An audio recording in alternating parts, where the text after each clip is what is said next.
Assalamualaikum warahmatullahi wabarakatuh.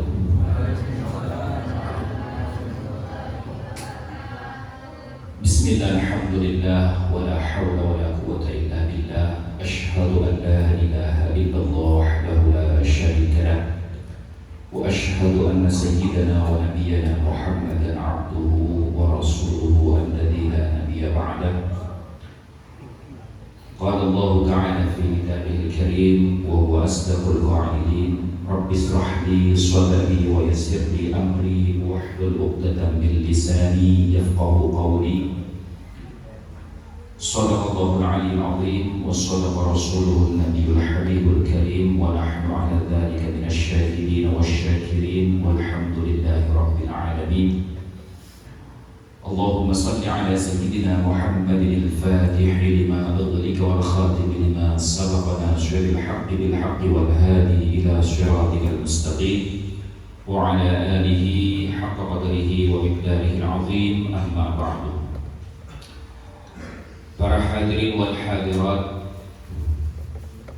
para santri dan santriwati yang dimuliakan Allah Subhanahu wa Ta'ala. Pertama-tama marilah kita panjatkan puja dan puji syukur kita kehadirat Allah Subhanahu wa Ta'ala, di mana Allah Subhanahu wa Ta'ala telah melimpah curahkan kenikmatan kepada kita semua. Nikmat yang paling besar itu adalah Allah telah menjadikan kita, melahirkan kita menjadi bagian dari umatnya Kanjeng Nabi Muhammad sallallahu alaihi wasallam, yang dianugerahi keimanan dan ketakwaan kepada Allah dan Rasulnya, dan juga nikmat sehat sehingga kita bisa berkumpul bersama-sama di siang hari ini. Dan mudah-mudahan perkumpulan ini adalah perkumpulan yang diridhoi oleh Allah Subhanahu wa Ta'ala, dan mudah-mudahan juga mendatangkan keberkahan syafaatnya baginda Rasulullah sallallahu alaihi wasallam, sehingga Allah Subhanahu wa Ta'ala menjadikan kita semua keluarga yang sakinah, mawaddah, warahmah, yang bisa menurunkan keturunan yang saleh dan salehah, yang berbakti kepada kedua orang tuanya, yang bisa membawa kemanfaatan dan kemaslahatan bagi lingkungan masyarakatnya, dan dibanggakan oleh bangsa dan negaranya. Dan mudah-mudahan dengan keberkahan syafaatnya baginda Rasulullah sallallahu alaihi wasallam, apapun yang menjadi hajat kebutuhan hidup kita, harapan kita, keinginan kita, cita-cita kita yang senantiasa kita tuangkan dalam doa-doa kita, mudah-mudahan Allah kabulkan semuanya, dan Allah pertemukan kita semua dengan ajal kita dalam keadaan husnul khatimah. Amin.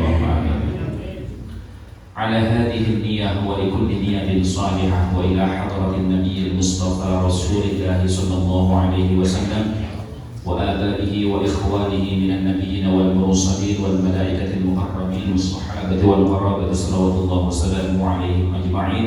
Syaikhul lillahi lahumul Fatihah.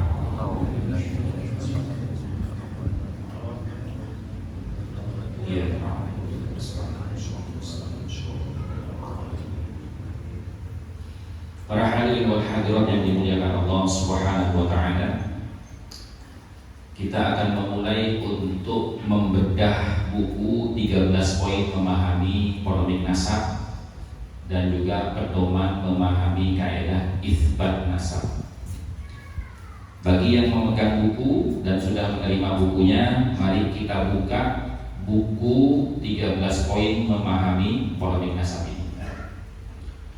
Di halaman 15, ya, di halaman 15 kita lewati muqaddimahnya, kita lewati kata pengantarnya, langsung ke isi bukunya di halaman ke-15 yang berjudul Pedoman Memahami Polemik Nasab.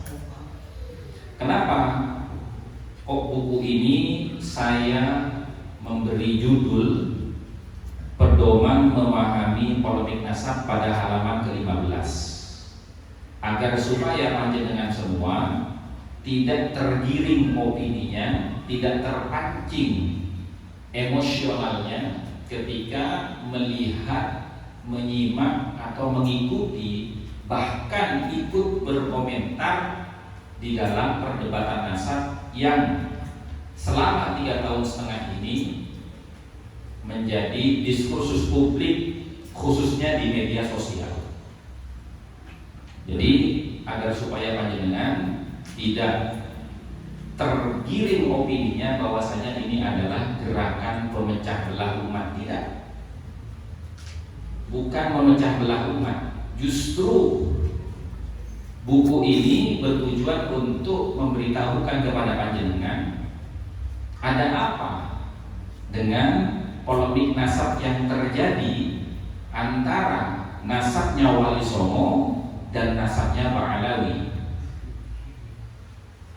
Maka untuk memahami ini kita kembali merujuk kepada maqalah yang dikatakan oleh Ibnu Mubarak.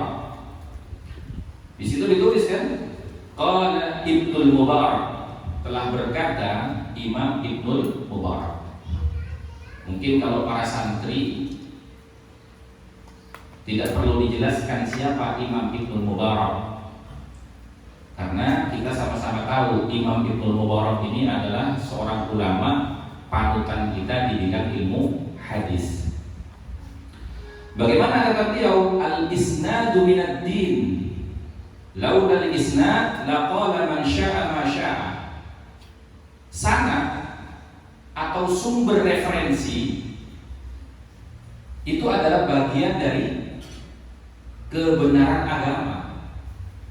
Kalau tidak memiliki sandaran referensi di dalam membicarakan apapun yang berkaitan dengan kehidupan dunia ini, terutama yang berkaitan langsung dengan agama, laqala man syaa ma syaa, maka orang itu akan berbicara semaunya. Makanya ketika kita berbicara tentang polemik nasab, kita harus memiliki sanad. Sanad itu apa? Sandaran referensi. Dari kitab apa kamu kok bisa berbicara seperti itu?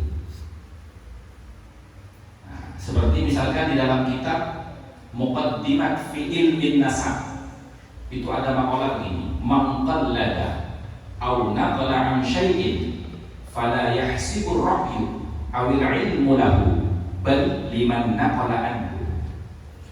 Kalau kita mendengar atau barang siapa yang mengikuti atau barang siapa yang mengutip suatu pendapat an syai'in, tentang sesuatu apapun itu, khususnya dalam pertemuan siang hari ini adalah masalah nasab, fala yahsibu ar-ra'yu aw al-'ilmu lahu, maka yang kita lihat itu bukan pemikirannya, bukan kapasitas keilmuannya, bal liman naqala anhu, tetapi kepada siapa dia mengikuti, kepada siapa dia mengambil referensi atau mengutip perkataan tersebut.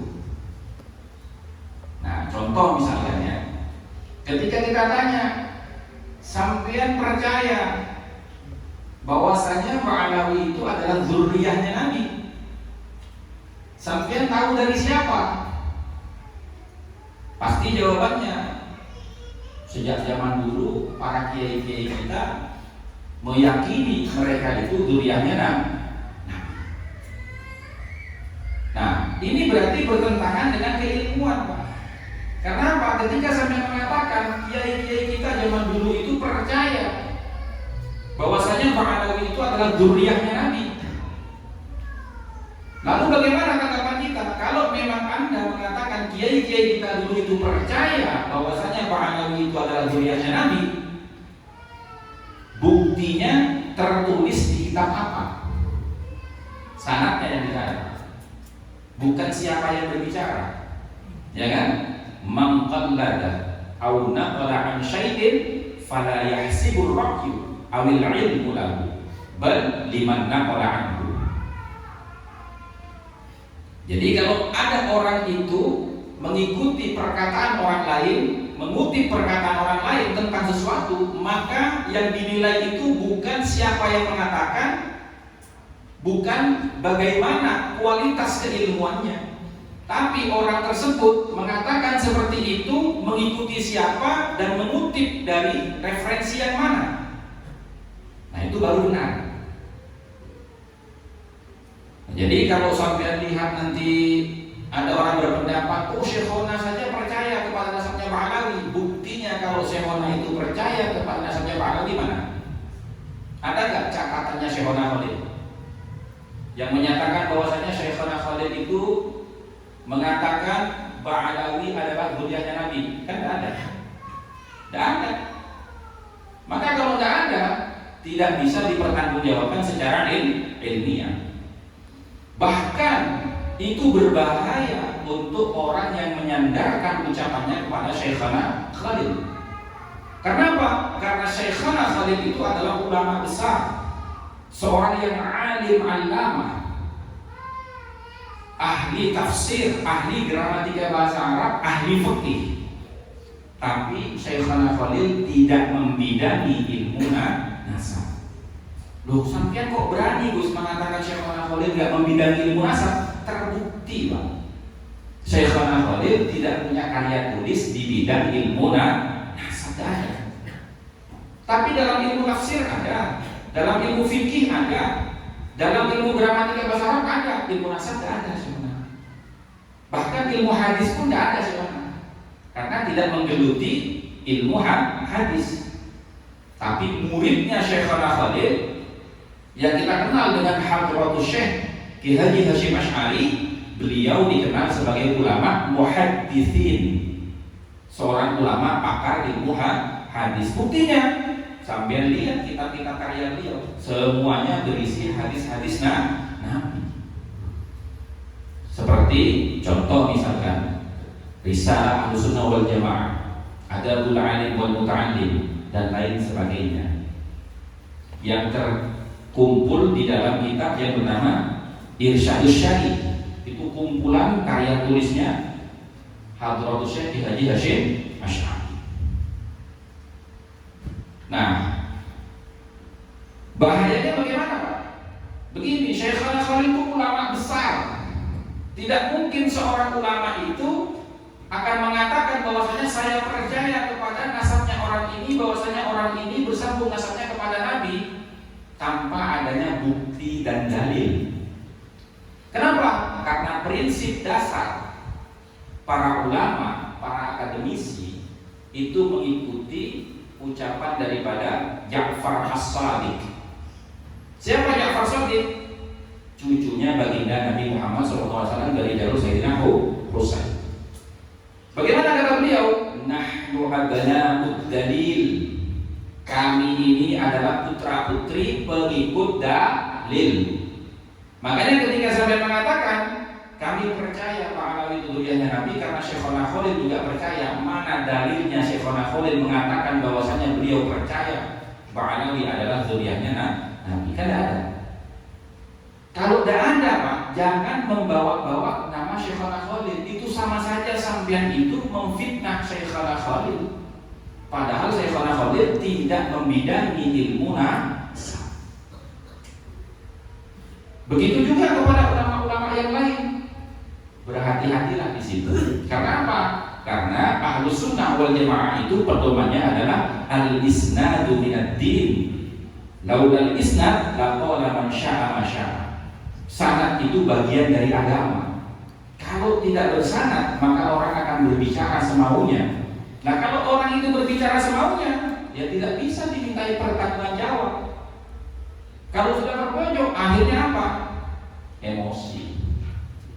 Kalau sudah emosi, mencaci maki. Kalau sudah mencaci maki, akhirnya terpecah umat ini. Jadi yang membuat perpecahan itu bukan para alim ulama. Yang membuat perpecahan itu orang yang tidak bisa mempertanggungjawabkan ucapannya berdasarkan referensi yang bisa diterima di dalam kaedah-kaedah keilmuan. Nah itu. Nah kemudian Pada bab pedoman memahami polemik nasab ini ada judul, Pak, pentingnya menjaga kemurnian nasab keturunan Rasulullah Shallallahu Alaihi Wasallam. Ya. Penting apa tidak menjaga kemurnian nasab keturunan Rasulullah Shallallahu Alaihi Wasallam? Penting, Pak.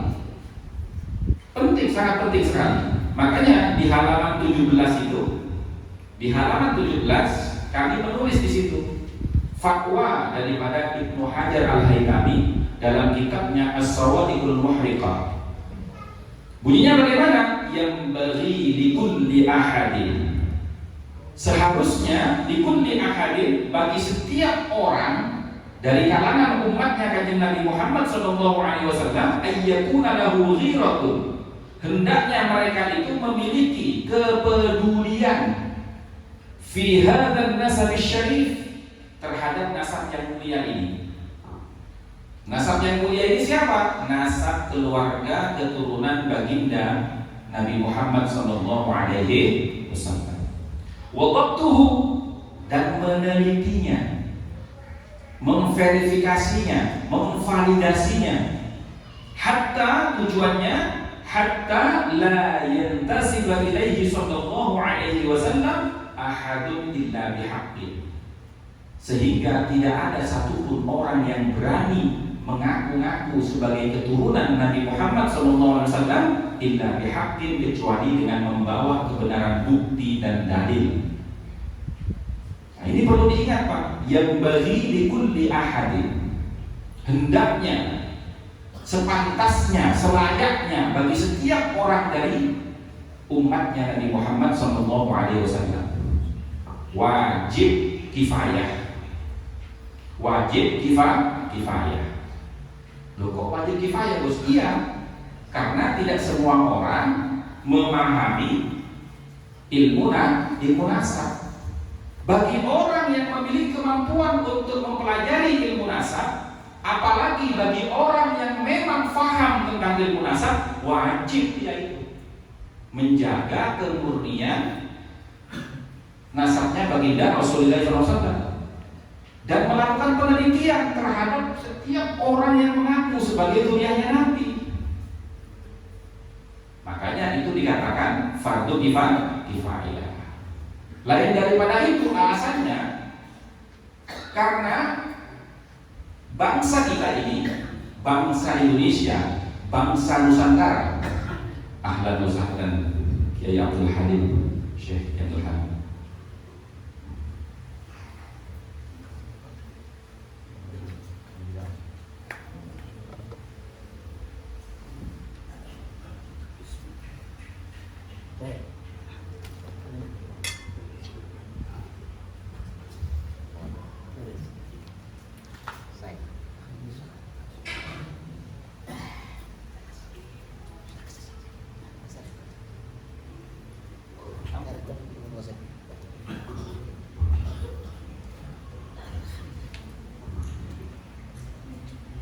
Alhamdulillah, kita kedatangan Kiai Abdul Halim.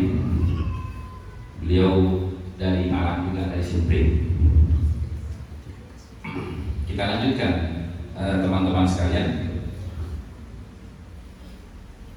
Bangsa kita, bangsa Nusantara ini, bangsa Indonesia ini, mulai sejak zaman Wali Songo menebarkan agama Islam di bumi Nusantara ini, itu membawa akidah Ahlus Sunnah wal Jamaah.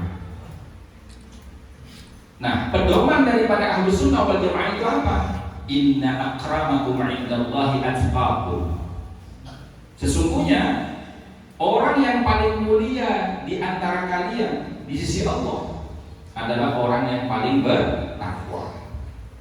Nah, karena ketakwaan itu yang dijadikan pedoman utama di dalam memuliakan setiap hambanya Allah Subhanahu wa ta'ala, maka para alim ulama yang membawa agama Islam dari zaman Wali Songo sampai sekarang tidak memasukkan disiplin ilmu nasab di dalam kurikulum pendidikannya, baik formal maupun non formal, termasuk pesantren.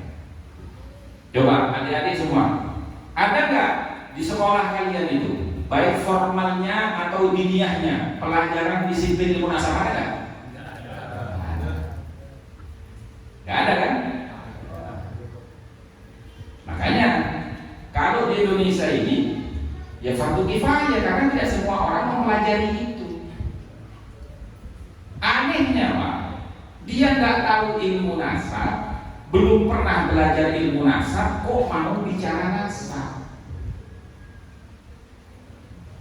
Padahal dia nggak tahu bagaimana caranya mengisbat nasab, bagaimana caranya meneliti sebuah keabsahan nasab dari pengakuan-pengakuan orang, nggak tahu.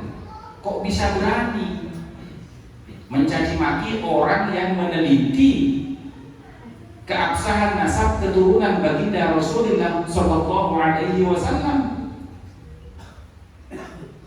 Kok berani sampai mencaci maki, padahal dia sendiri nggak tahu tentang ilmu nasab. Nah, padahal di dalam semua disiplin keilmuan itu Pak, itu ada makalah yang masyhur, sebagaimana makalah yang termaktub dalam Tabaqatul Kubra li Sya'rani. Bunyinya bagaimana? Kullu mudda'in mumtahanun. Setiap pengakuan mumtahanun itu perlu diuji kebenarannya. Kenapa? Li'anna kulla da'wa, karena setiap pengakuan itu la yusahhu, tidak bisa dibenarkan biduni burhanin au dalilin, tanpa adanya bukti dan dalil. Nah, kalau orang mengaku ya harus diuji kebenaran pengakuannya. Seperti contoh misalkan, tiba-tiba saya mengaku sebagai saudaranya sampean. Si A, saya ini masih satu nasab sama kamu. Apa iya sampai langsung bilang, oh iya, saya percaya. Udah mungkin Pak. Pasti ditanya, dari mana kamu kok mengaku satu nasab dengan saya? Dari mana kamu kok mengaku saudara saya? Dari mana kamu kok mengaku keponakan saya? Dan seterusnya. Pasti ditanya. Kalau keterangannya itu betul, sesuai dengan apa yang tertulis di dalam catatan silsilah nasab itu, baru kita akan mengakui apa yang dia katakan. Kalau tidak, ya tidak mungkin ya. Sama Pak, dalam hal pernikahan saja, ketika kita mengatakan misalkan sampean menemukan laki-laki dan perempuan sedang berkhulwat, berdua-duaan di tempat sepi, sampean lewat jangan tanya, kamu ini punya hubungan apa? Kok berdua-duaan di situ? Oh, ini istri saya Pak. Langsung percaya sampean? Enggak, buktinya mana? Kamu orang mana? Kok saya tidak pernah lihat kamu? Kan begitu. Demi apa? Demi menjaga syariat. Kan begitu ya. Nah, jadi setiap segala sesuatu itu perlu ada penelitian. Lalu bagaimana caranya meneliti? Nah, di halaman 18 sampai halaman ke-20 itu saya tulis bab di situ, kaidah penetapan nasab menurut para ulama ahli nasab. Yang pertama, kaifiyatu thubutin nasab 'inda nasabah. Metodologi, tata cara menetapkan nasab menurut ulama ahli nasab. Yang pertama, di dalam kitab Al-Kafi Al-Muntakhaffi min Nasab halaman 42, ayyara khatta nasabati mawthuqin bihi wa yu'arrifahu wa yatahaqqaqahu fa hina idza syahida khattun nasaba bi syai'in 'amila 'alaiha. Hendaknya orang itu ketika mau meneliti nasab melihat catatan ulama nasab mawthuqin bihi, yang terpercaya di bidang ilmu nasab, wa yu'arrifahu, kemudian mempelajari catatan ulama nasab yang sedang kita baca, wa yatahaqqaqahu, kemudian menelitinya sehingga kita menemukan bukti-bukti kebenaran akan sesuatu yang sedang kita teliti. Kalau sudah mendapatkan bukti-buktinya, maka silahkan beramal dengan apa yang sampai temukan dalam kitab itu. Jadi cara meneliti kebenaran pengakuan orang tentang nasab itu harus melihat atau merujuk kepada kitab-kitab ulama ahli nasab. Ada nggak nama orang yang diakui sebagai kakeknya di dalam kitab nasab itu? Kalau nggak ada ya nggak bisa. Nah kemudian yang kedua, ayyaku ma'indahu al-bayyinah syar'iyyah. Hendaknya dia itu memiliki bayyinah syar'iyyah. Apa itu bayyinah syar'iyyah? Syahadah isbat nasab. Yang mana syahadah isbat nasab itu telah disaksikan kebenarannya syahadatul rajulaini muslimaini, oleh dua orang laki-laki yang beragama Islam, hurraini, yang keduanya itu sudah merdeka, bukan budak, balighaini, yang sudah baligh keduanya, yu'rafu adalatuhuma bi khibratin aw tazkiyatin, yang dikenal kepakarannya dan kejujurannya untuk dijadikan sebagai saksi. Wa ayyakuna alimaini bil ansabi, dan dua saksi itu alimaini, harus dua-duanya itu orang yang faham bil ansab, tentang ilmu nasab. Maka kalau sudah mendapatkan dua orang saksi yang ahli di bidang ilmu nasab, yang sudah memenuhi kriteria yang 5 tadi, fahinain yajibul amalu biqaulihima, maka wajib kita itu mengikuti daripada fatwa kedua orang tersebut. Itu. Nah kemudian yang ketiga, ikrar. Ikrar itu apa? Pengakuan bapak terhadap anaknya. Pengakuan bapak terhadap anaknya, atau pengakuan anak terhadap apa yang diakui oleh bapaknya. Ayya'tarifa indahu mathalan abun bi ibnin wa iqrarul aqil ala nafsihi jaizun fayajibu ayyalhiqahu bi qawli abihi. Itu takdirnya. Kemudian yang keempat, asyuhratu wal istifadatu bisyiyadah. Orang yang mengaku sebagai dzurriyyahnya Nabi itu harus dikenal dan terkenal bisyiyadati, dengan gelar sayyid, bukan yang lain. Jadi kalau ada orang bergelar syekh, berarti harus ditelaah dulu nih, syekh ini benar nggak dzurriyyahnya Nabi? Karena tidak syuhra wal istifadhah, gelarnya tidak syuhra wal istifadhah, tidak dikenal dan tidak populer sebagai gelar dzurriyyahnya kanjeng Nabi. Syaratnya bagaimana?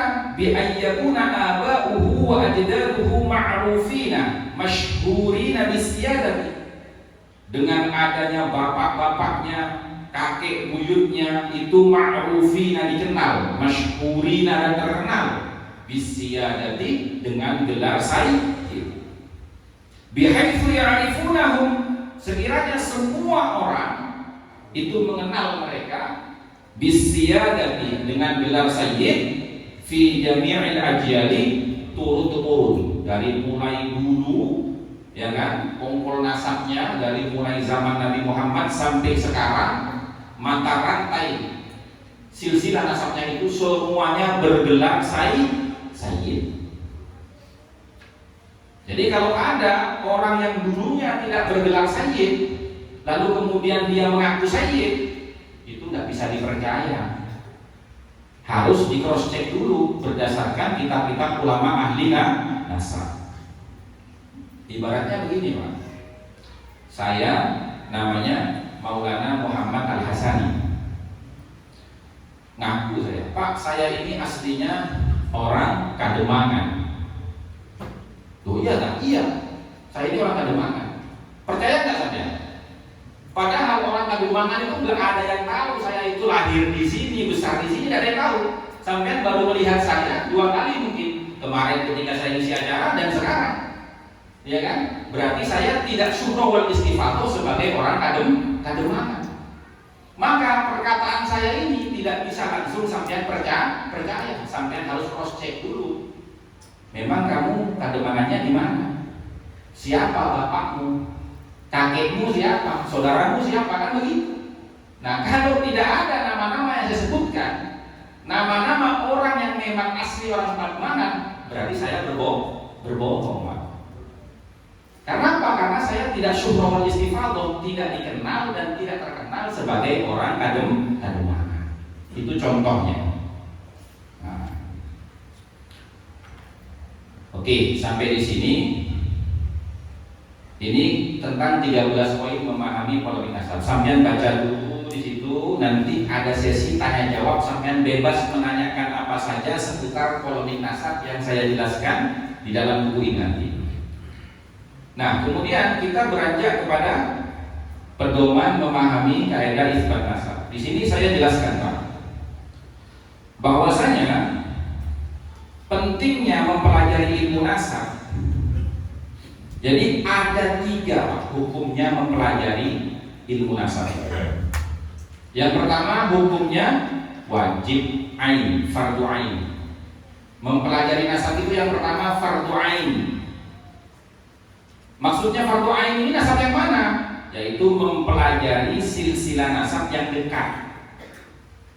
Mempelajari nasabun qarib itu fardu ain hukumnya. Nasab yang dekat itu apa? Antara anak dengan bapaknya, dengan kakeknya, cucu, paman, bibi, sepupu, dan keponakan. Itu wajib sampean mempelajari itu dan mengetahui siapa kakek sampean, siapa bapak sampean, siapa ibu sampean, siapa paman dari bapak sampean, siapa bibi dari bapak sampean. Begitu juga paman dari ibu sampean, bibi dari ibu sampean. Siapa saudara sampean, berapa orang. Bapak sampean itu nikah lagi apa enggak? Sampean punya saudara lain bapak apa enggak? Punya saudara lain ibu apa enggak? Itu harus tahu sampean. Wajib itu hukumnya. Kemudian sampean juga harus tahu sepupunya mana. Sepupu dari jalur bapak, sepupu dari jalur ibu, sepupu dari jalur kakek dan sepupu dari jalur nenek. Karena apa? Itu berkaitan dengan mahram, Pak. Berkaitan dengan perempuan atau laki-laki yang boleh dinikahkan atau yang tidak boleh dinikahkan, itu mahram. Kalau tidak tahu itu, jangan-jangan nanti saudaranya sendiri yang dinikahi.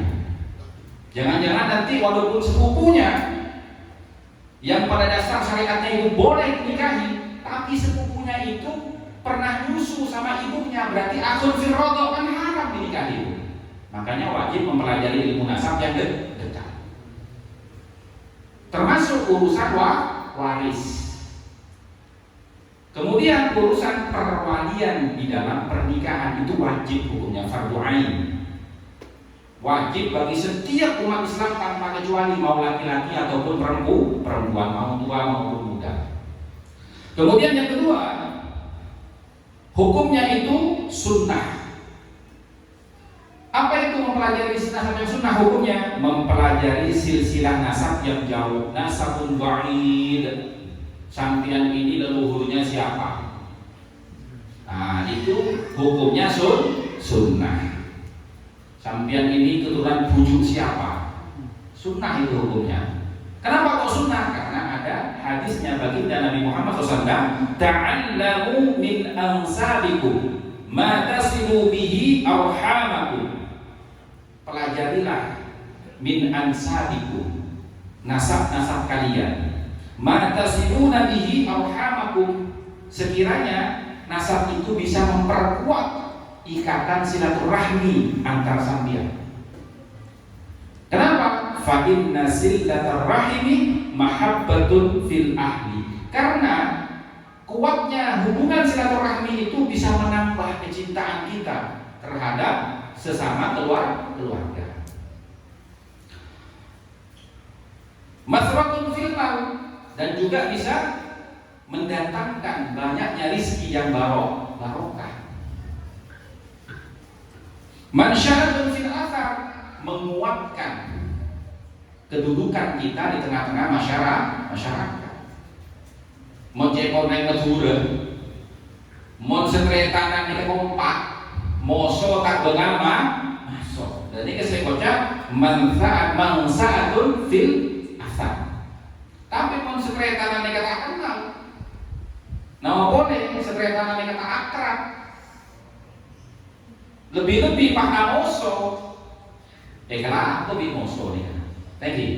Nih kamu jempol yang Madura. Makanya belajar ilmu nasab sejauh sampai ke depan ke buju, aneka pokok masuk sunnah.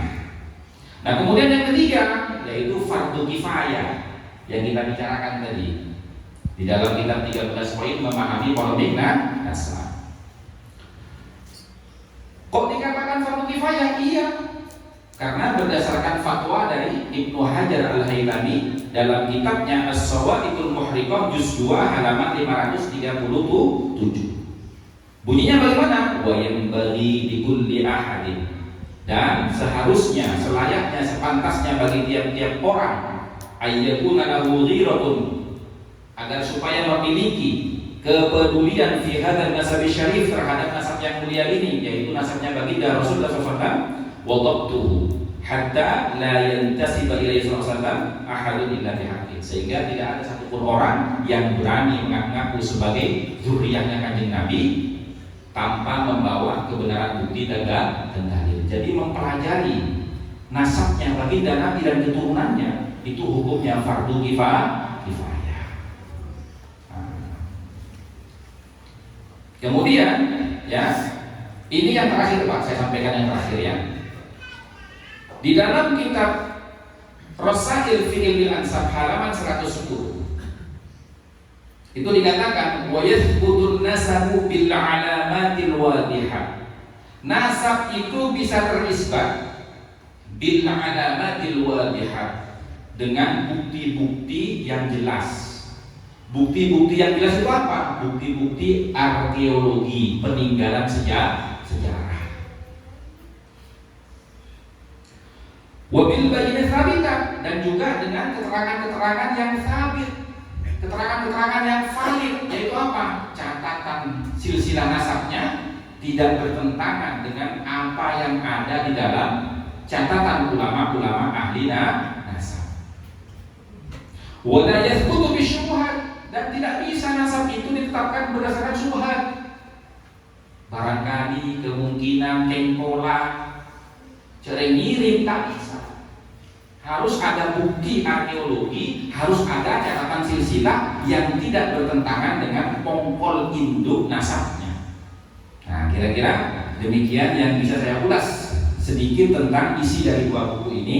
Monggo silakan bagi panjenengan semua, barangkali ada yang perlu dipertanyakan atau ada yang perlu diperjelas, monggo kita kasih waktu. Terima kasih kami sampaikan kepada Hadratul Mukarram Maulana Muhammad Al-Hasan Asy-Syarif yang telah menyampaikan paparannya terkait dengan ilmu nasab. Maka untuk hari ini mari kita masuki sesi berikutnya, yaitu tanya jawab.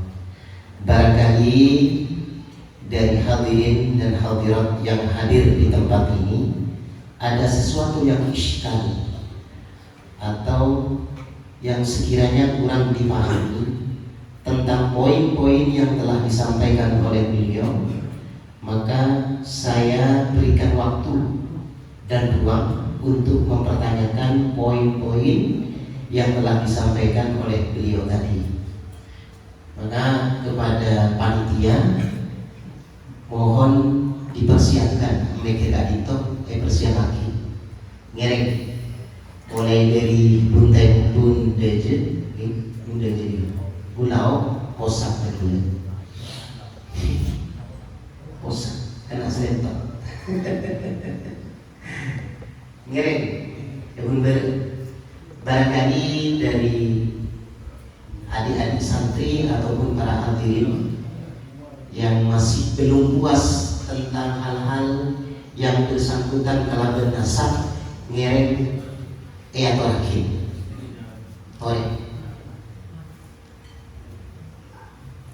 Sebelum bertanya mohon disebutkan namanya. Apa poinnya? Ngereng. Terima kasih untuk nuwun pepangan nerangaken kula saking Dampit lan kula Abdul Nawan. Kemudian terkait bau kula sempat kula niki salah paham pemboten terkait bahwasanya Syekhona Khalil tidak punya istilah silsilah yang konkret atau tidak mencetuskan hadis-hadis itu. Mungkin saya pertanyakan begini, bukti konkretnya bahwasanya Syekhona Khalil niku boten ahli hadis utawa apa niku ahli nasab, mungkin niku saged diterangkan lebih konkret lagi, lebih jelas lagi. Karena apa? Pemahaman saya bahwasanya Syekhona Khalil, orang Syekhona Khalil kok nggak punya bukti konkret, tidak punya ahli hadis. Matur nuwun. Oke, terima kasih untuk panjenengan Bapak Abdul Manan. Barangkali ada penanya lain, mungkin bisa digabung 3 pertanyaan sekaligus, akan ditampung. Monggo dipersilakan. Assalamualaikum warahmatullahi wabarakatuh. Kaulah Muhammad Toha saking Dampit. Sinten jenenge sinten? Muhammad Toha. Muhammad Toha. Monggo. Saya agak tertarik dengan bedah buku ini, bedah kitab itu istilahnya, karena memang minimnya pengetahuan tentang metodologi ilmu nasab, dan baru kali ini saya tahu. Alhamdulillah. Dan sesuai yang saya tahu dari kajian-kajian, saya juga kebetulan juga beberapa kali ikut juga. Di situ saya tertarik dengan keterangan Gus. Kalau ada orang bodoh ikut berpendapat, itu pastinya kebodohan kita ini yang bikin gaduh. Yang saya tanyakan Gus, laulan jual kasratul khilaf bainan nas. Yang saya tanyakan, padahal kan opini-opini publik, mungkin kita semua sudah tahu bahwa orang-orang yang mengaku nasab, dan kalau nasabnya itu sudah aku dan sikoh, nasabnya Mbah Kanjeng Nabi misalkan ya, tapi kelakuannya enggak benar, kelakuannya itu aku dan melanggar syariat Allah misalkan, apakah itu benar-benar kalau kita enggak hormat ke dia, atau kita itu enggak, istilahnya kita akan lebih hormat kepada guru-guru kita yang kelakuannya insya Allah benar dan ilmunya juga benar, apa kita itu akan kualat karena itu, karena nggak ngakui nasab yang sudah benar tapi kelakuannya nggak benar. Itu yang ditanyakan, apa kita kualat, apa kita perlu harus benar-benar takdim. Karena dari beberapa teman-teman saya yang ustadz, ada seorang ustadz hafid, gara-gara dia itu sul adab, habibnya apa, hafalan Qurannya hilang. Itu dari kecil itu tenang gitu, seakan-akan kita dibuat takut untuk berkomentar hal-hal yang benar. Itu saja. Matur suwun. Oke, matur suwun sangat atas pertanyaan yang telah disampaikan oleh Sail, yaitu saudara Muhammad Toha dari Dampit. Maka untuk menambahkan pertanyaan yang ketiga, monggo, barangkali ada yang lain, biar nanti dijawab untuk sekaligus seperti itu. Monggo. Assalamualaikum warahmatullahi wabarakatuh. Perkenalkan, Nabi Allah Adi Arifin Naim saking Kodatuki. Siapa namanya? Adi Arifin. Nggih, monggo. Niki wau de mboten persiapan. Nggih. Bangun tidur kaya cari wau, ayo ono pembahasan nasab. Sinten narasumber?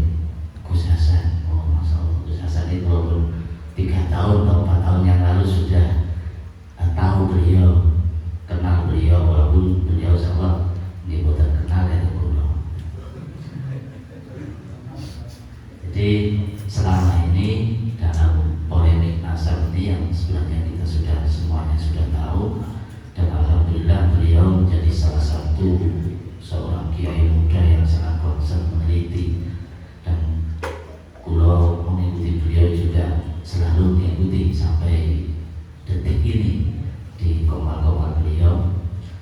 Yang ingin saya dapatkan dari sini, pertama memang ingin sowan kepada beliau. Nanti kalau diperkenankan ingin sowan Gusti. Yang untuk pertanyaannya, dari kajian-kajian yang sudah kita ikuti dari beliaunya, kami mohon pencerahan atas dasar pengakuan nasab yang mungkin dari fardu kifayah tadi itu, yang harus ada ghirah, apalagi itu menjaga dzurriyyah dari Nabi Muhammad, nasab Nabi Muhammad, itu harus ada bukti.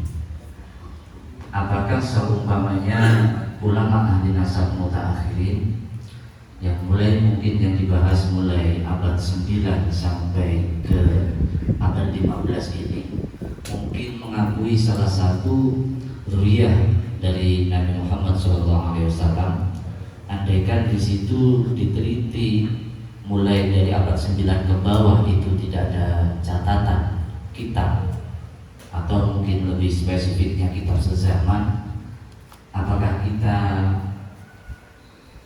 lantas tidak boleh mengikuti ulama-ulama ahli nasab yang mutaakhirin?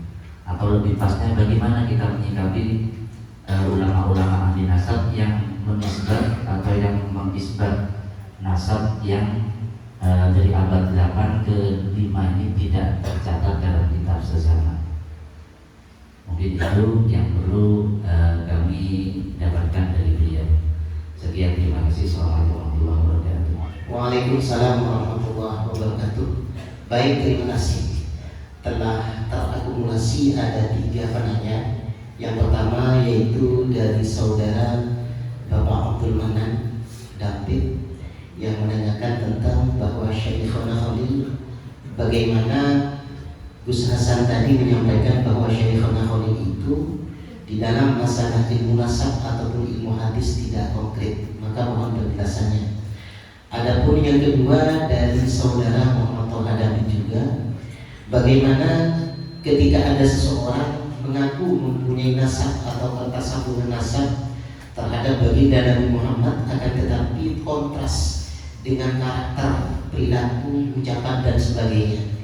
Apakah kita ini akan kuat ketika mempertanyakan ataupun menyelidiki ataupun mengkoreksi nasab tersebut? Nah, adapun pertanyaan yang ketiga datangnya dari satu-satu ya, monggo. Oke. Oke. Tentang Syekhona Khalil yang pertama.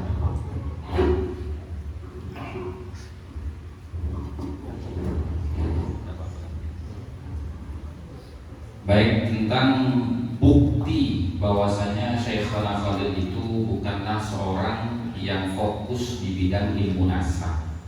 Ini pertanyaan dari Abdul Manan, Bapak Abdul Manan, atau ahli hadis ya, bukan ahli nasab maupun ahli hadis, dan begitu pertanyaannya. Padahal Kiai Khalil Bangkalan itu bergelar Syekhona. Syekhona itu adalah maha guru yang menjadi guru dari semua ulama di Nusantara khususnya. Masa iya Syekhona Khalil itu tidak mengerti ilmu hadis ataupun ilmu nasab? Jadi begini Pak, panjenengan harus melihat sejarahnya. Syekhona Khalil itu mendapat gelar Syekhona itu karena apa?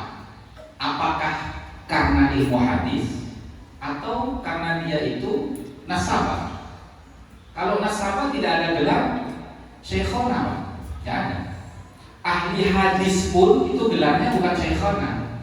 Ahli hadis itu gelarnya Hadratus Syekh. Itu gelarnya ahli hadis. Kontemporer ya, kontemporer.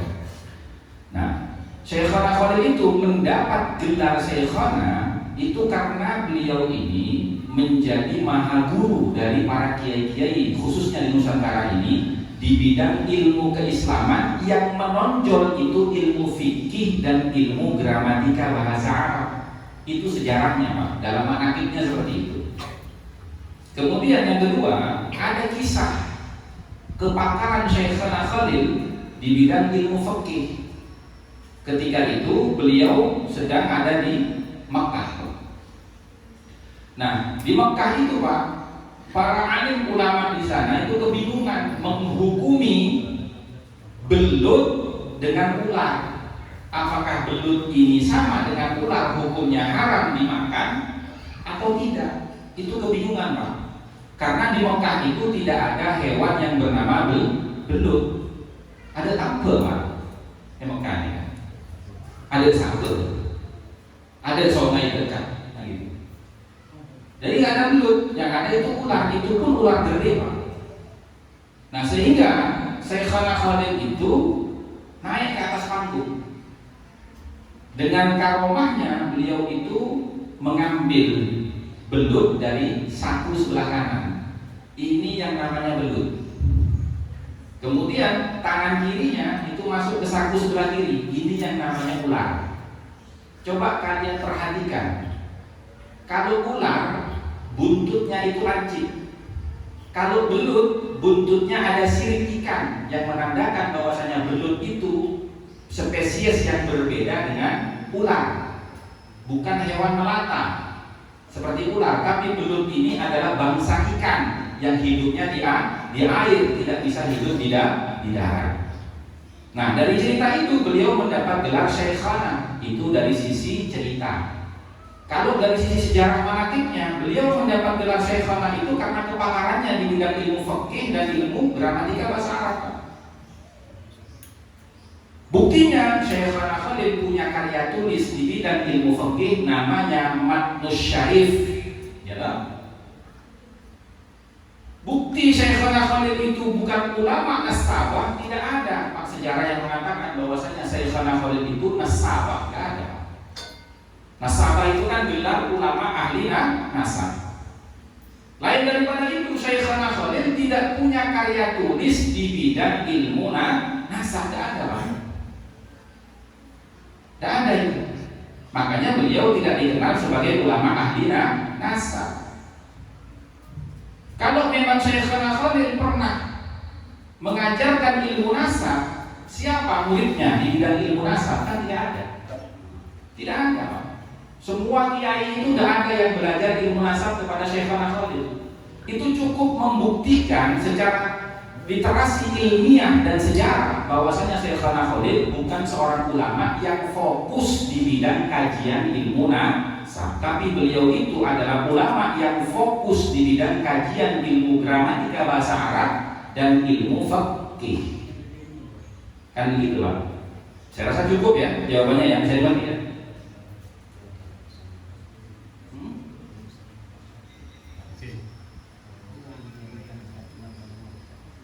Enggak, pertanyaannya beliau. Jangan aneh sampai ya, pertanyaannya beliau. Yang kedua, cukup ya Pak Abdul Manan ya. Cukup ya Pak Abdul. Cukup. Terima kasih teman-teman. Iya, sami-sami.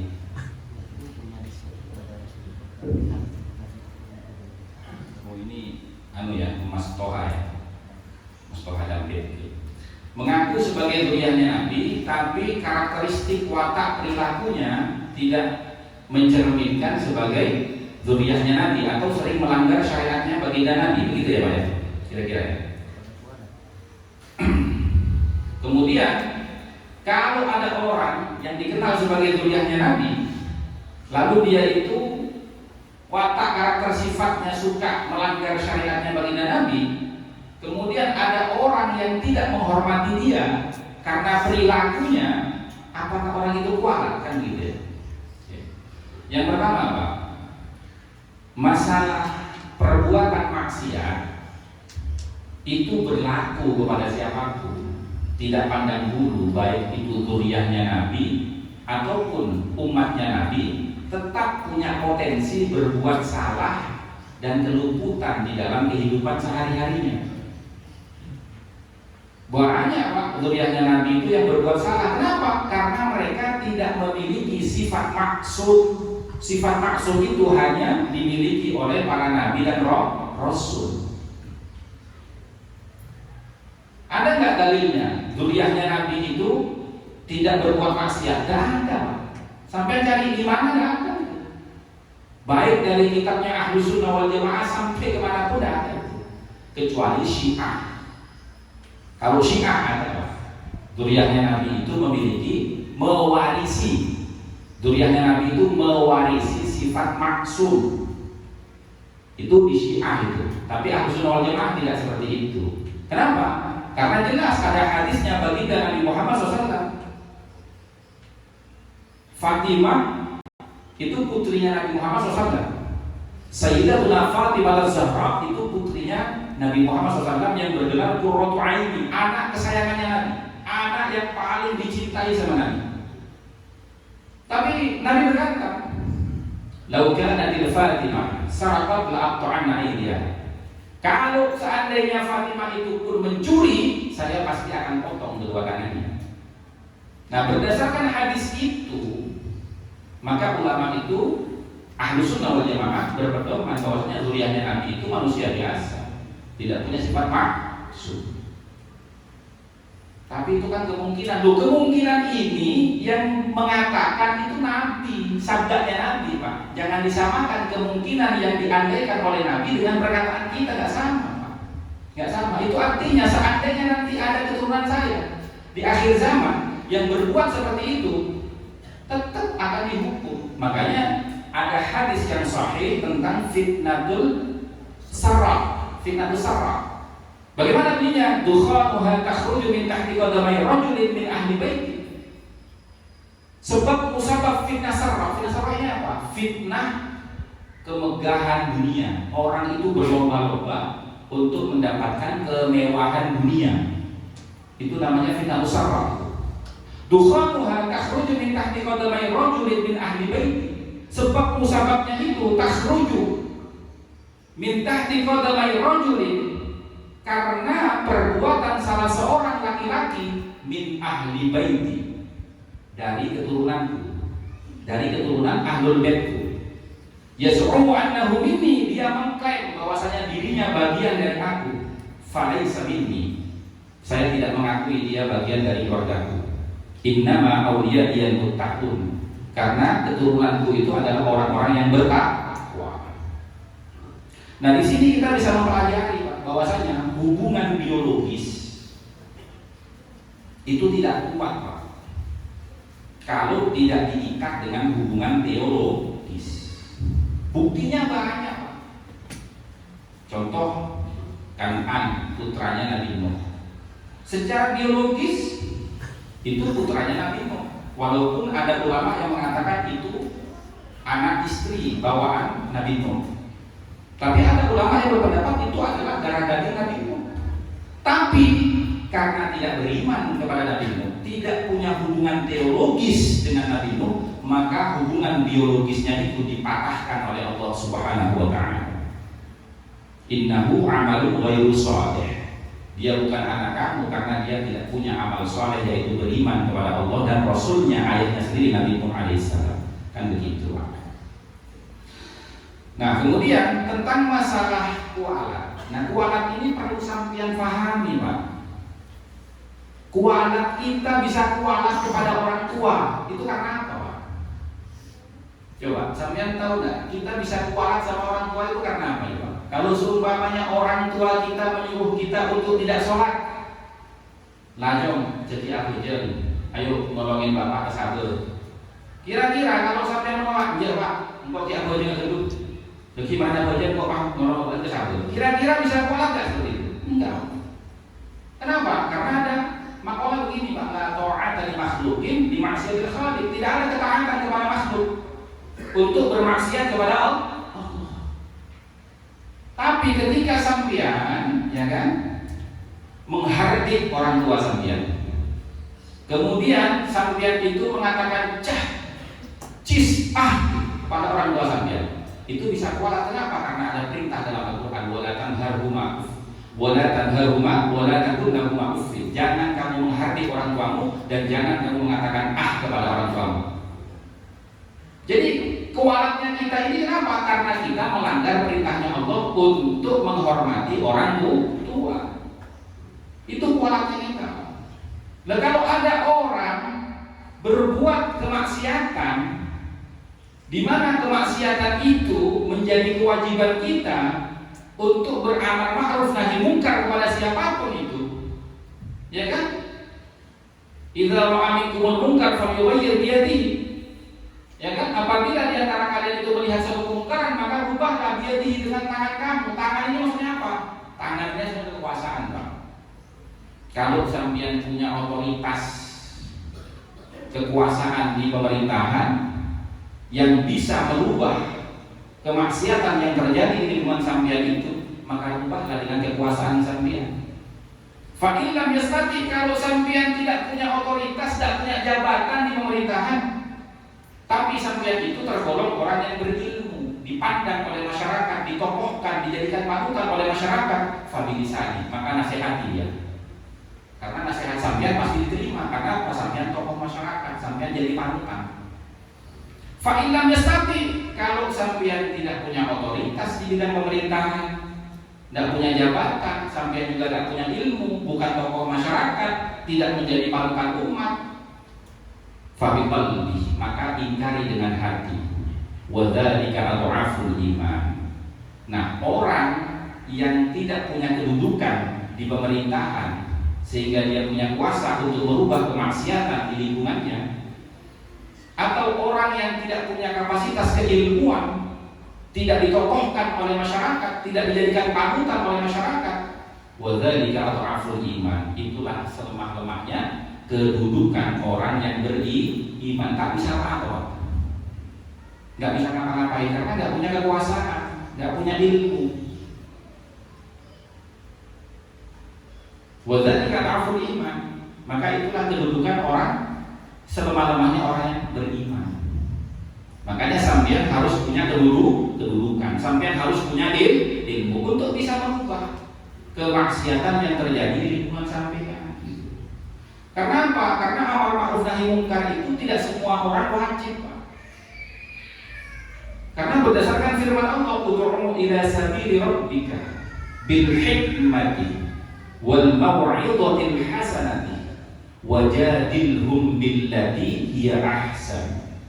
Serulah mereka menuju kembali kepada jalan Tuhan bil hikmah, dengan ilmu, wal mau'izatil hasanah, dengan nasihat yang baik.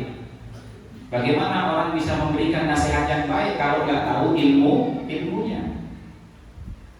Setelah dinasihati kok dia membantah, wajadilhum billati hiya ahsan, maka jawab bantahannya itu billati hiya ahsan, dengan bantahan yang baik. Dia tidak akan bisa memberikan nasihat, dia tidak akan bisa berdebat dengan baik kalau tidak punya ilmu. Jadi utamanya itu ilmu, Pak.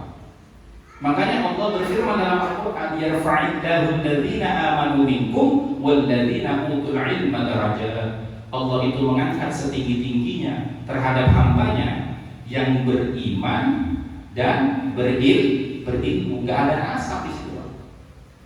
Nasab itu gak berlaku kalau sampean tidak berilmu. Apa gunanya nasab? Kuda ni kena bawa lagi air, tapi lakon nomenoman. Kuda ni kena bawa mbak, kuda juk, kuda ni kau berdiam ki. Tapi tujuan asina. Kuda ni kan nak mbak, kuda ni kau mursyid toriko. Tapi tujuan ni kau sape, tujuan ni kau motor, tujuan ni kau aja. Wajah hati ni sampai dengan kita. Entah Pak. Pasti kebaci di sampean. Tadi kebaci. Tapi cara kita membenci dia itu harus menggunakan ilmu. Bagaimana laporkan dia ke yang berwajib supaya dia itu terhindar dari pengaruh setan untuk berbuat jahat terus menerus. Laporkan. Itu bagian dari amar ma'ruf nahi munkar. Tidak akan kualat, tidak akan. Karena apa? Karena la ta'ata li makhluqin bi ma'siyatil khaliq. Terus dalam kitab Ta'lim Muta'allim itu ada makalah begini, al-hurmatu khairum minat ta'ah. Menghormati itu lebih baik daripada mentaati.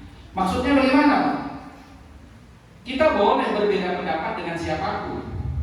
Kita boleh tidak setuju dengan pernyataan siapapun, termasuk guru kita, orang tua kita. Asalkan kita tetap tidak menghina, tidak merendahkan, tidak mencaci maki orang yang berbeda pendapat dengan kita. Jadi kalau sampean takut kualat, tidak ada kualat untuk menyampaikan kebenaran. Karena kebenaran itu harus disampaikan. Gitu loh, Pak. Nah, kira-kira demikian jawabannya. Yang ketiga,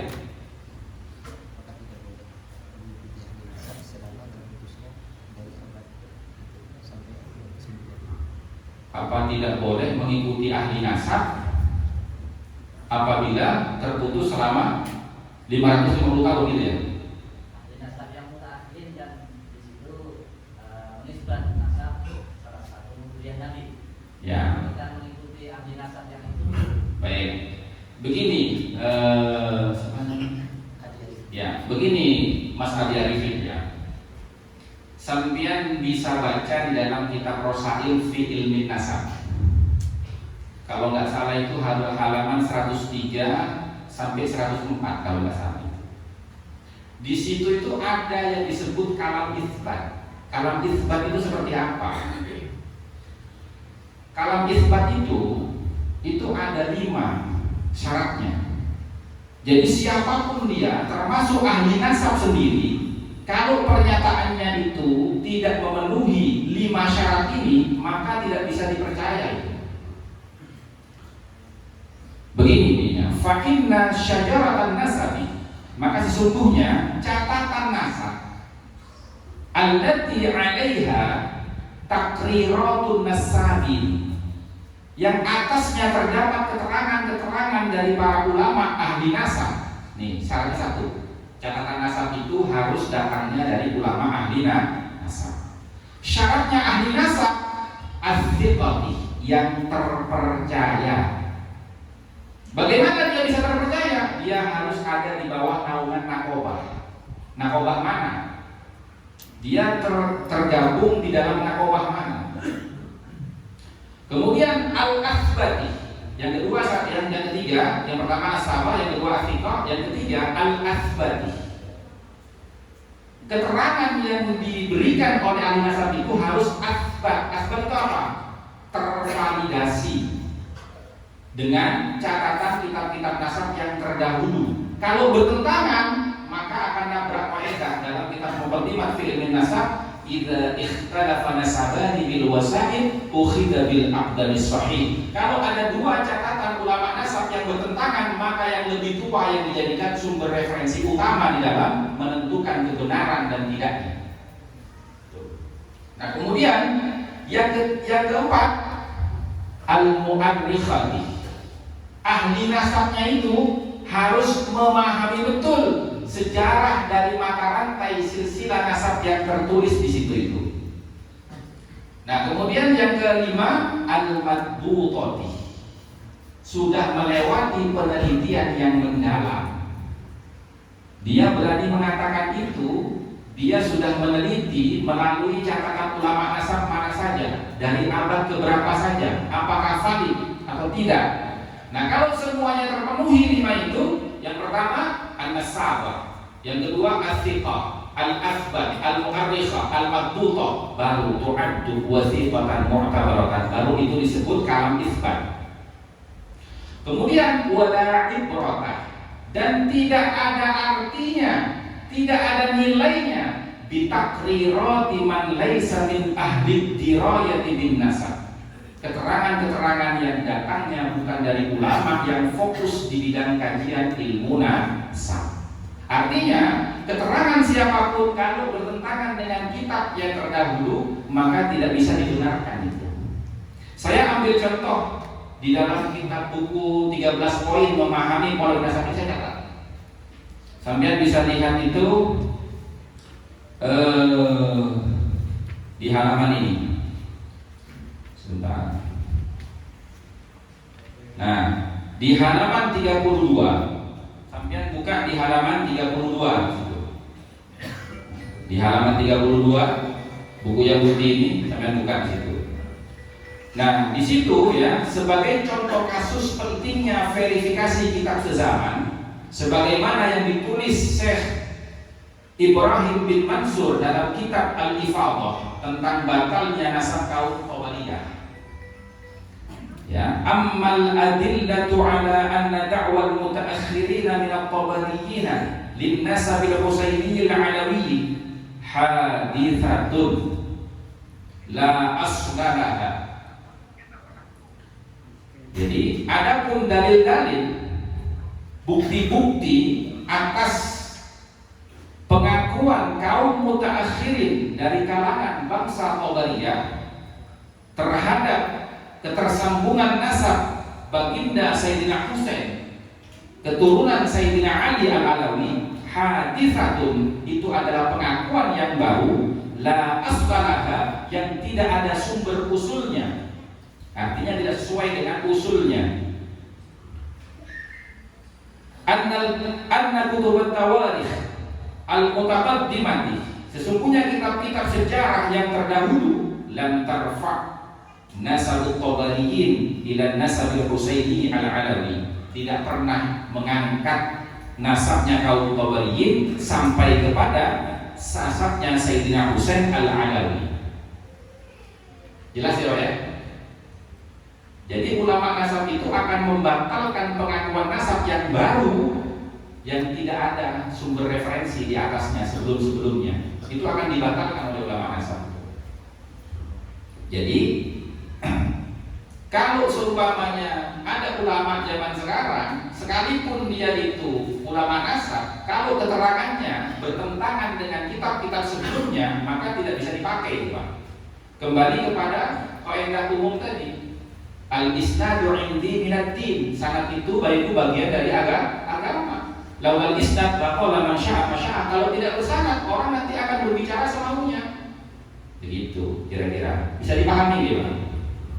Ya, alhamdulillah. Baik, terima kasih.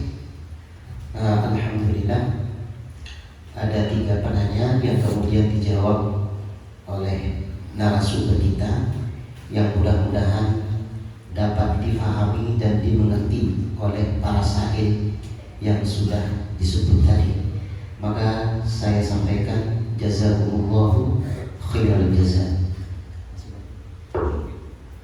Kemudian barangkali berdasar mereka boleh, barangkali daripada hadirin atau ibu-ibu barangkali ingin bertanya tentang masalah yang berkaitan dengan nasab. Monggo dipersilakan. Barangkali berapa? 3 orang lagi. Habis ini kita tutup sesi tanya jawab.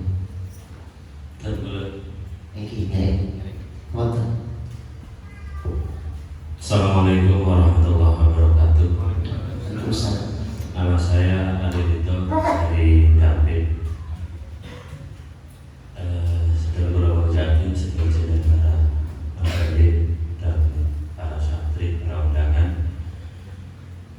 Di sini yang ingin kami minta adalah kiat dari khususnya, di mana insya Allah yang hadir di sini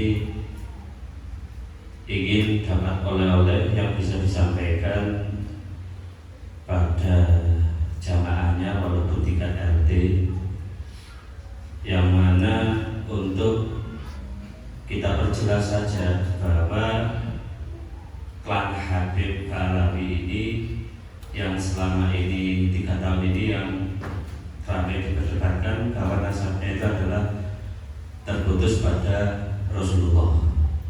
Sedangkan di Indonesia nikah ampun suhro istifadoh sudah sangat terkenal, Populer. sudah sangat populer di kalangan masyarakat, terutama masyarakat Nahdien, dan kami yang langsung berhadapan dengan mereka, baik itu sepupu paman itu yang banyak masih mengakui, bukannya kami itu membenci, tidak, cuma mengakui nasab mereka, sehingga kadang-kadang ada yang berlebihan. Nah, yang kami inginkan kira-kira dari dua buku ini, kiat seperti apa yang bisa kami sampaikan pada mungkin jamaah tahlil laki-laki atau perempuan, atau mungkin saat kita ngopi-ngopi di warung dengan para muhibbin yang masih aktif. Nah, karena terus terang kita yang ada di sini, saya pribadi juga muhibbin, Gus. Dari ayah saya dulu juga kalau ada Habib yang minum. Nah Pak, sampean muhibbin itu termasuk muhibbin saya, karena uni saya Habsyi Pak. Iya, uni saya itu Kolka binti Idrus bin Muhammad bin Idrus al-Habsyi. Itu uni saya Pak. Sampai banyak ke Bangkalan, semua orang Bangkalan tahu. Cuma ini kan kita bicara fakta kebenaran kan? Iya.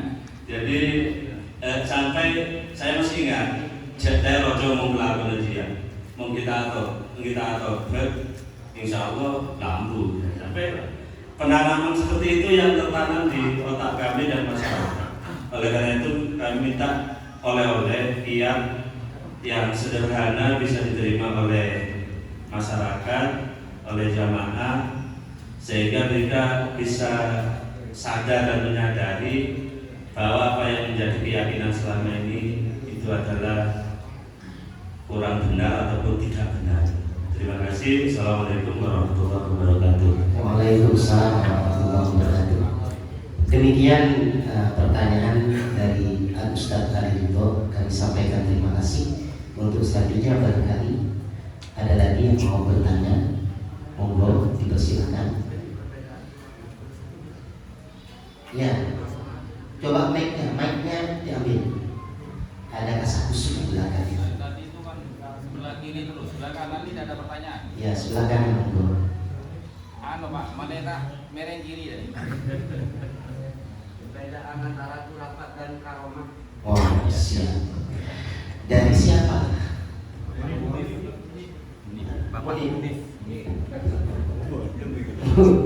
Ya, ini yang lagi hot-hotnya ini.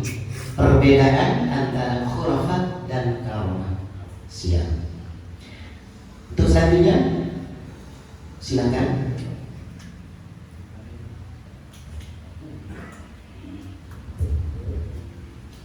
Assalamualaikum warahmatullahi wabarakatuh.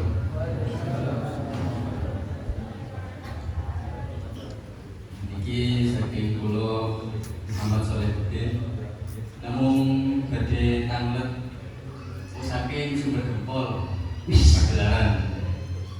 Monggo.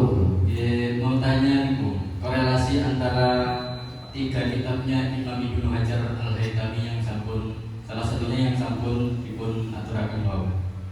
Yang pertama yakni kitab As-Sawaikul Mukhriqah.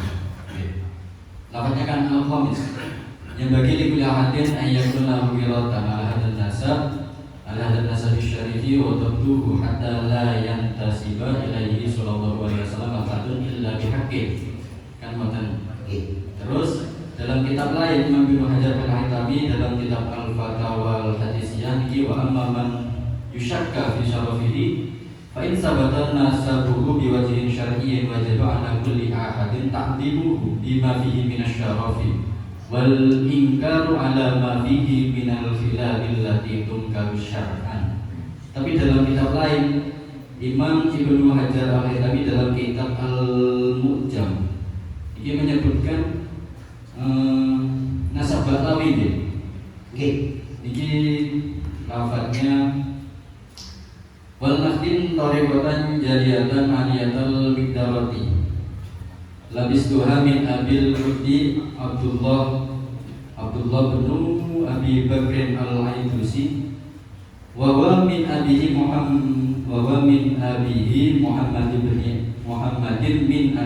Aliyin min abihi Alawiyin min abihi Muhammadin min abihi al-Faqih Muhammadin ladiyyin yantasibu minhu ansabu bani Alawiyin min abihi Aliyin min abihi Muhammadin min abihi Alawiyin min abihi Abdillahi min abihi Ahmad Ahmad bin Isa ini pripun korelasinya antara tiga ibaratnya Imam Ibnu Hajar Al-Haytami ini? Bukankah itu secara runtutan dari tiga redaksi ini, apakah Imam Ibnu Hajar Al-Haytami itu belum mengisbat, dikatakan mengisbat? Siap. Matur suwun sanget nggih.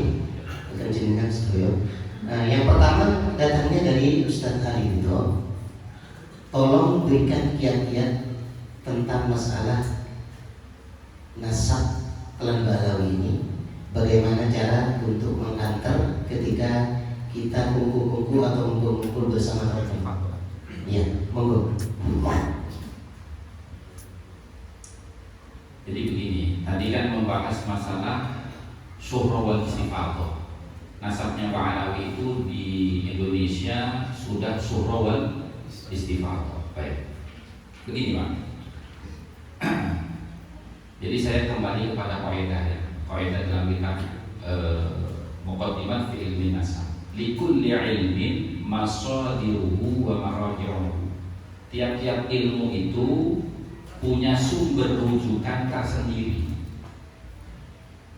Fala yukhadhu hadzal ilmu illa min masadirihi wa maraji'ihi al-mu'tamadah. Maka janganlah mengambil kepahaman terhadap ilmu ini kecuali dari sumber rujukan yang mu'tamadah, yang bisa dipertanggungjawabkan. Nah, syuhra wal istifadhah itu ada dua, Pak. Ada dua syarat definitif dari syuhra wal istifadhah. Nah, asy-syuhratu wal istifadhah itu dalam kitab Al-Muqitun halaman 13 karya daripada Syekh Mahdi Ar-Rajani. Asy-syuhratu wal istifadhah bisiyadati. Syuhra dan istifadhah itu bisiyadah. Ya, syuhra itu dikenal, istifadhah itu terkenal, populer. Bisiyadati dengan gelar sayyid. Bi'ayyakuna aba'uhu wa ajdaduhu ma'rufina. Dengan sekiranya bapak-bapak leluhurnya mereka, kakek-kakek buyutnya mereka itu dikenal dan terkenal bisiyadati dengan gelar sayyid. Bihaitsu ya'rifunahum, dengan sekiranya semua orang itu mengenali mereka bisiyadati dengan gelar sayyid fi jami'il ajyal, di dalam semua generasinya. Nah, pertanyaan saya sekarang, Ba'alawi itu syuhra wal istifadhahnya sayyid apa habib? Sayyid apa habib? Berarti tidak sesuai dengan syarat definitif daripada syuhra wal istifadhah. Itu yang pertama. Yang kedua, di dalam kitab Rasail fi ilmin nasab, ya, syuhra wal istifadhah itu istifadhatun nasab wa syuhratuhu fi baladihi syuhratan tuthmiru ilman. Syuhra istifadhah itu harus di negaranya, Pak. Bukan di negara orang. Negaranya mana negaranya mereka? Bukan, Pak. Yaman itu negara orang, Pak. Bukan. Kan mereka dalam sejarahnya itu kan mengaku, ya kan, bahwasanya mereka ini nasabnya bersambung kepada Ahmad bin Isa bin Muhammad An-Naqib bin Ali Al-Waidi, ya kan, sampai kepada Sayyidina Husain. Dari mana itu Ahmad bin Isa? Dari Basrah, Irak, ya kan? Nah, kemudian Ahmad bin Isa itu dikenal dengan An-Nafat. Kenapa? Karena dia itu saudagar minyak, jeragan minyak, sogi, Pak, jeragan minyak ya. Ini gitu. Si Andi pom bensin mau teman-teman kene ya. Si Andi pom bensin mau teman-teman. Soki, Pak. Kemudian Ahmad bin Isa itu hidupnya di Basrah, punya anak bernama Abdullah, kan gitu ya. Yang kemudian wakila Ubaidul, juga dikatakan katanya namanya Ubaidullah atau Ubaidillah. Nah, Ubaidillah ini Pak lahir di Basrah, besar di Basrah, menikah di Basrah, sampai punya anak di Basrah. Siapa anaknya? Bernama Alwi. Nah, setelah lahir Alwi tumbuh dewasa, Ahmad bin Isa dan Ubaidillah beserta cucunya yang bernama Alwi hijrah dari Basrah ke Hadramut Yaman. Nyampe di Hadramut, Ubaidillah kedua putra oleh Nyaman Basri. Nyaman Basri mungkin untuk mengenang negeri asalnya yaitu Basrah. Makanya dikasih nama Basri. Nah, setelah itu Ubaidillah menikah lagi dengan pribumi Hadramut. Terus punya anak namanya Jadid. Itu yang tercatat di dalam sejarah internal Ba'alawi. Berarti Ba'alawi itu asalnya dari mana? Dari Bani Yaman, Pak. Bukan dari Yaman. Itu mereka sendiri dalam kitabnya. Nah, maka syuhra istifadahnya tidak memenuhi syarat definitif di dalam kitab Rasail fi Ilmin Nasab. Ini belum syarat i'timadnya, baru syarat definitifnya. Nah, syarat i'timadnya itu bagaimana? Ma'adamil mu'arid, tidak ada penolakan.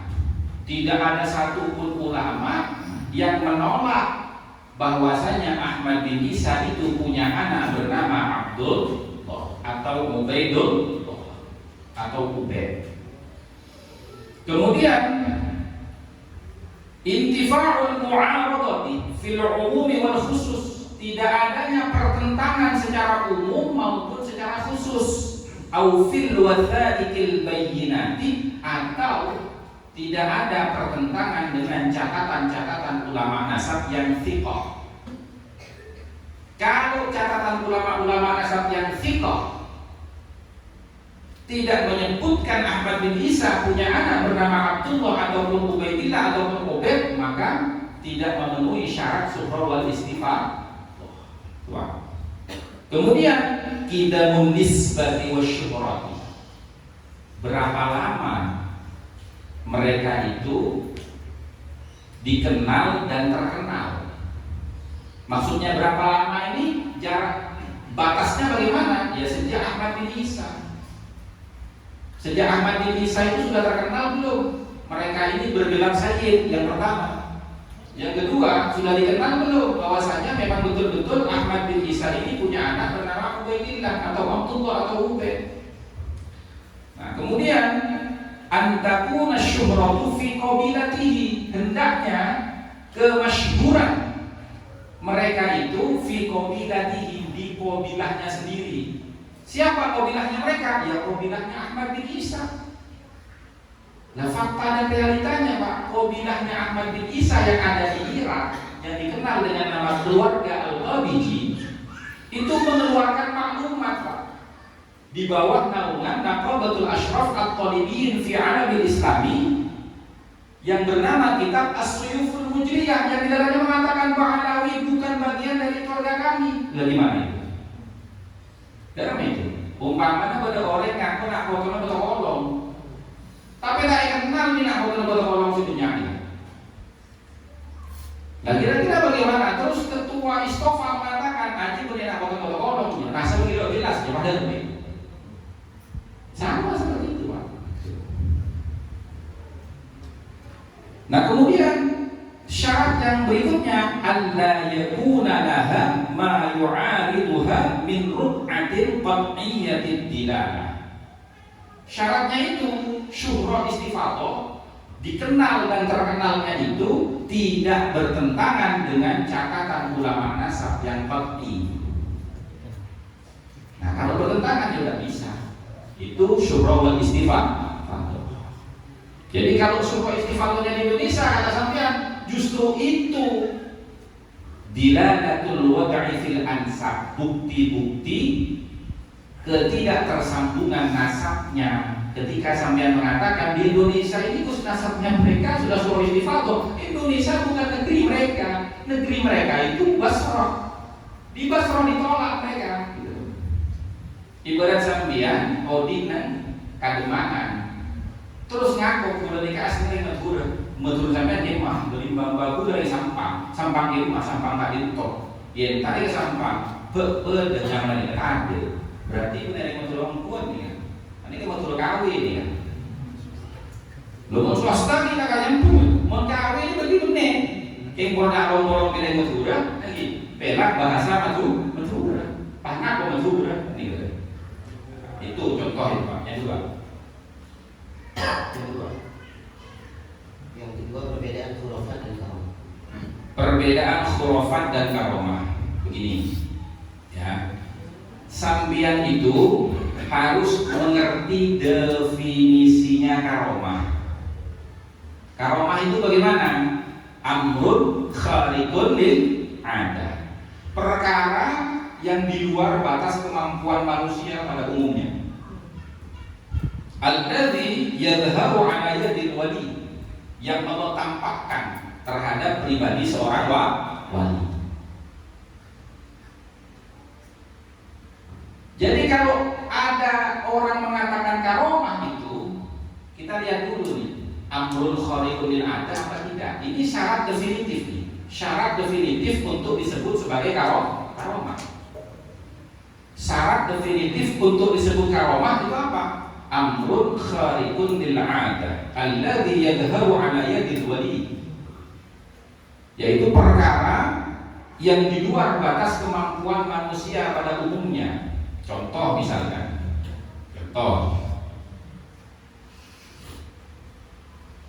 Syabdul Qadir Al-Jilani bisa menghidupkan orang mati yang sudah 500 tahun.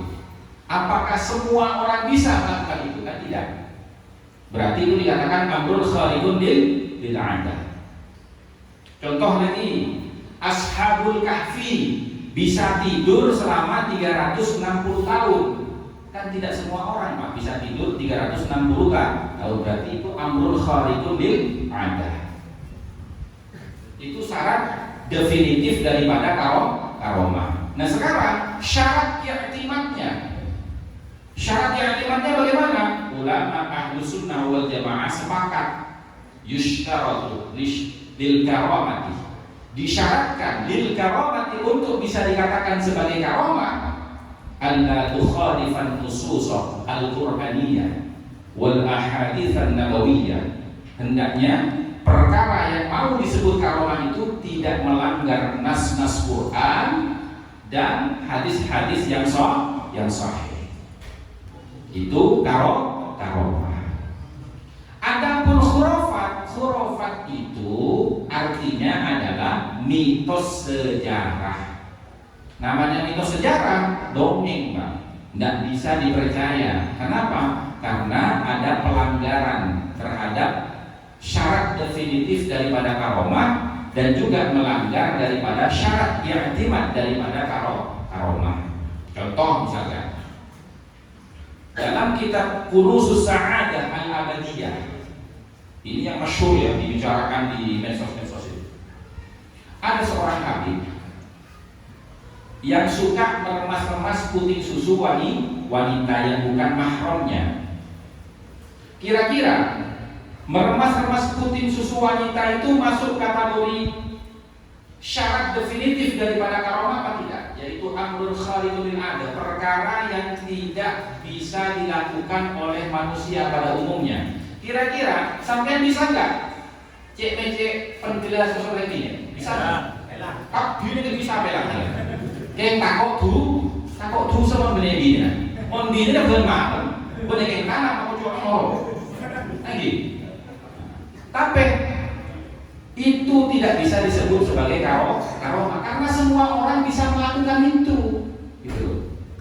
Nah, secara syarat definitif sudah tidak sesuai dengan yang disebut karomah. Kemudian syarat i'timadnya melanggar syariat apa tidak itu?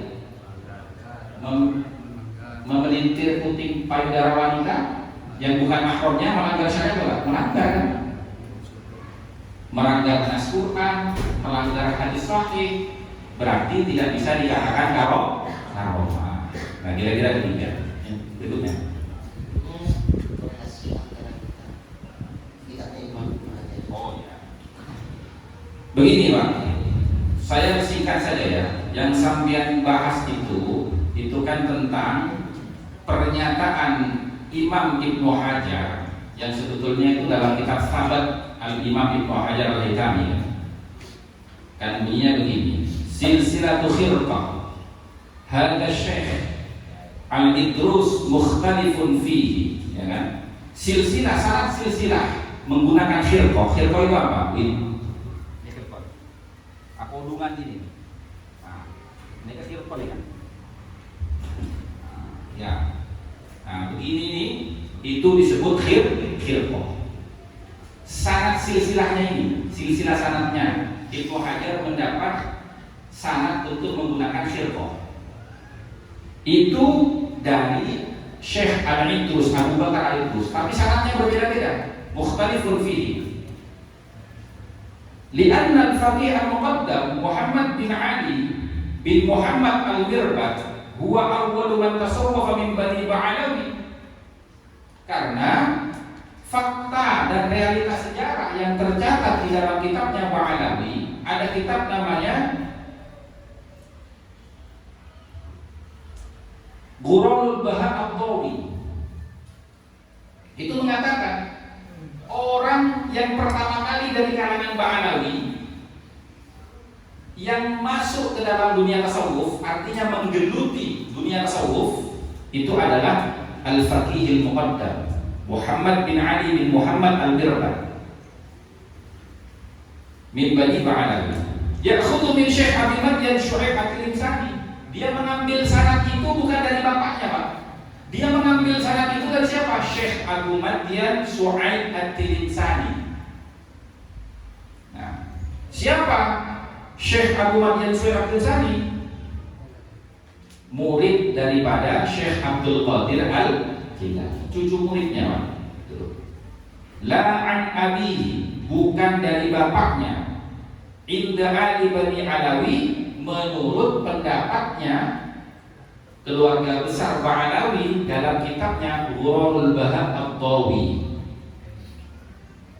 Lianna abihi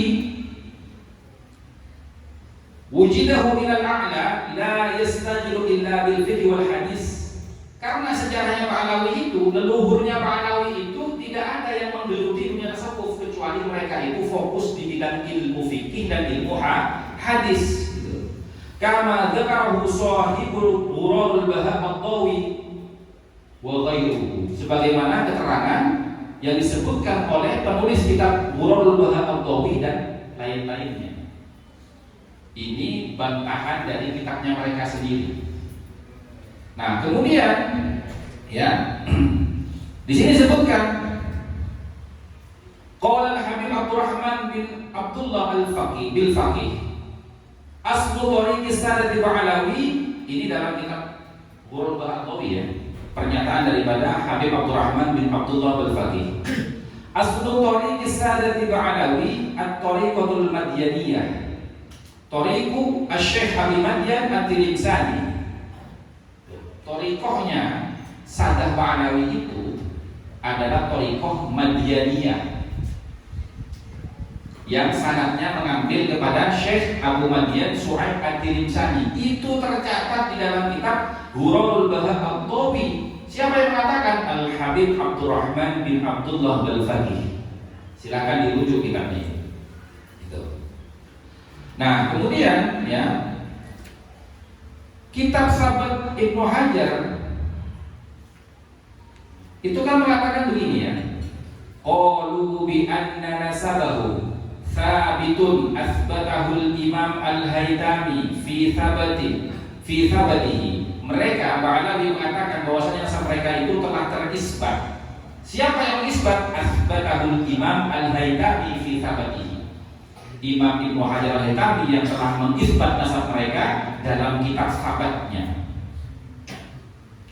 Ai Al-Imam Ahmad ibn Muhammad ibn Ali ibn Hajar Al-Haytami Al-Mutawaffa yang wafat pada tahun 974 Hijriah pada halaman 211 sampai 213. Wa ibaratuhu, dan ibaratnya bagaimana? Li anna masyayikhana min awwalihim ila muntahahum, bahwasanya guru-guru kami dari awalnya sampai akhirnya min alil baiti kullin min abihi, semuanya itu dari ahlul bait, semuanya sanadnya bersambung dari bapak-bapaknya. Qala al-Qutbu Abu Bakar al-Idrus labistuhu min abihi, al-Qutbi Abdullah al-Idrus min abihi Abi Bakar wa huwa min abihi Abdurrahman as-Saqaf ila akhirih. Ini pernyataan daripada Syekh Abu Bakar al-Idrus. Pernyataan ini termaktub dalam kitab Juz'ul Latif. Nah, kitab Juz'ul Latif ditulis oleh Abu Bakar al-Idrus bertentangan dengan kitab Urul Bahar At-Tawi yang ditulis oleh Habib Abdurrahman bin Abdullah bin Faqih. Gimana itu? Sama-sama Pak Alawi, bertentangan keterangannya. Yang satu katanya thariqahnya Pak Alawi itu bukan dari bapaknya, bukan turun-temurun dari kakek buyutnya, tapi melalui Syekh Abu Madian Shu'aib Al-Insani, cucu murid daripada Syekh Abdul Qadir Jailani. Nama thariqahnya Ahmadiyah. Tapi dalam kitab Juz'ul Latif, Syekh Abu Bakar al-Idrus mengatakan bahwasanya kami mendapatkan sanad ini turun-temurun dari leluhur kami. Yang benar yang mana? Itu yang pertama. Oke. Kemudian yang berikutnya, ya, Ibnu Hajar di sini tidak mengisbat nasab Alawi, Pak. Kenapa saya katakan demikian? Seperti pertanyaan awal tadi kan, kalam isbat itu harus memenuhi 5 syarat. Syaratnya siapa? 1. Nasabah, as-siqah, al-asbat, al-mu'arrikhah, al-madbutah. Ini tidak memenuhi 5 syarat itu, Pak. Maka tidak bisa dikatakan nasabah, tidak bisa dikatakan kalam isbat. Karena apa? Karena Ibnu Hajar mengutip daripada kitab Juz'ul Latif karya daripada Abu Bakar al-Idrus. Dari mana Ibnu Hajar itu kok bisa punya Juz'ul Latif? Dari gurunya Syihabuddin Muhammad Al-Halabi. Siapa gurunya itu? Murid daripada Abu Bakar al-Idrus. Artinya Ibnu Hajar tidak belajar langsung kepada Abu Bakar al-Idrus, tapi belajar kepada muridnya Abu Bakar al-Idrus melalui kitabnya Juz'ul Latif. Kira-kira bisa dipahami, Pak? Kalau masih belum puas silakan tanya lagi. Monggo.